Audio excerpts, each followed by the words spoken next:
দীঘার মন্দিরটা তো নিশ্চয়ই একটা অন্যরকম পাখা যুক্ত করবে পালঙ্কে, এবং এটা উচ্চ শিখরে যাবে। এটা ইন্টারন্যাশনাল প্লেস অফ ট্যুরিজম হবে। বাংলার সৈকত শহর দীঘা হয়ে উঠতে চলেছে শ্রীক্ষেত্র দীঘা। বুধবার অক্ষয় তৃতীয়ার পূর্ণতিথিতে মুখ্যমন্ত্রী মমতা বন্দ্যোপাধ্যায়ের হাত ধরে উদ্বোধন হবে জগন্নাথ ধামের। সোমবার দুপুরেই দীঘা পৌঁছে যান মুখ্যমন্ত্রী। কপ্টার থেকে নেমে সাংবাদিকদের মুখোমুখি হয়ে জানান, আধ্যাত্মিকতার টানে দীঘার পর্যটনে আরো বিকাশ ঘটবে। শুধু বেড়াতে নয়, এবার থেকে পুণ্যার্থীরাও ভিড় করবেন দীঘায়। তীর্থযাত্রা ঘিরে নতুন মাত্রা পাবে পর্যটন ব্যবসা। দীঘায় যেহেতু একটা সমুদ্র আছে এবং সমুদ্রে লোকে বেড়াতে আসে, এখানে একটা তীর্থস্থান হলে পর্যটকদের আকৃষ্ট করে। এরপরই তার কথায় উঠে এলো সম্প্রীতি, শান্তির বার্তা। মনে করান জগন্নাথ প্রেমে শ্রী চৈতন্যের সমুদ্র পথে লীন হয়ে যাওয়ার ইতিহাস।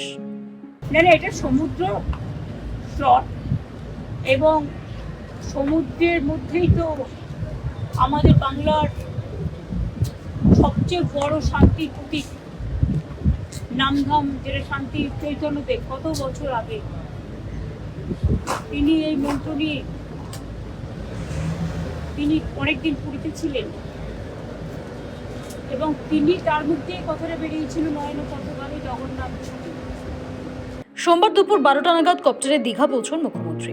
সঙ্গে রাজ্যের 3 মন্ত্রী চন্দ্রিমা ভট্টাচার্য, অরূপ বিশ্বাস, সুজিত বসু, ছিলেন রাজ্য পুলিশের ডিজি রাজীব কুমারও।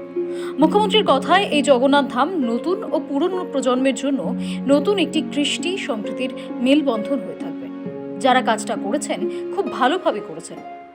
আর আমি মনে করি যে দীঘা সৈকত সরণিতে যে জগন্নাথ ধাম তৈরি হয়েছে, এটা হাজার হাজার বছর ধরে বাংলার স্থাপত্য, বাংলার যে নতুন প্রজন্মের জন্য, পুরনো প্রজন্মের জন্য, বা এখনো যারা আছে সবার জন্য নতুন একটা কৃষ্টি, একটা সংস্কৃতি, একটা সম্প্রীতি, একটা মিলিত হওয়ার,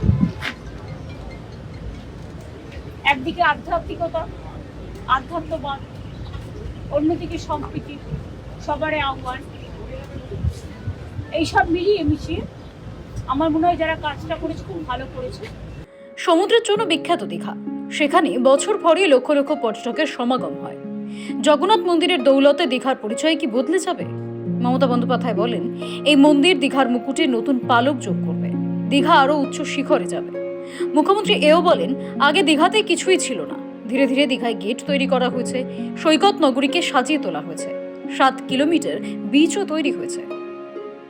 দীঘার মন্দিরটা তো নিশ্চয়ই একটা অন্যরকম পাখা যুক্ত করবে পালঙ্কে, এবং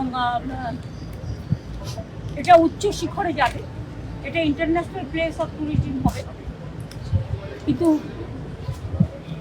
দীঘার সমুদ্র চিরকালই, দীঘা আপনারা দেখেছেন আগে কিছুই ছিল।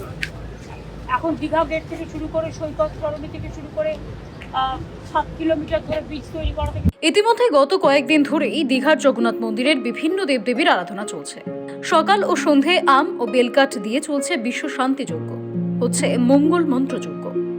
পুরো কর্মকাণ্ডের নেতৃত্বে রয়েছেন পুরীর প্রধান সেবায়েত রাজেশ দৈতাপতি। জানা যাচ্ছে, সোমবার অশ্বযজ্ঞের পর মঙ্গলবার বিভিন্ন পুণ্যক্ষেত্রের জল দিয়ে মহাযজ্ঞ শুরু হবে। তাতে পুরীর মন্দিরের প্রতিনিধিদের পাশাপাশি ইসকনের সদস্যরাও অংশ নেবেন। পুরো যজ্ঞ পর্বে উপস্থিত থাকবেন মুখ্যমন্ত্রীও।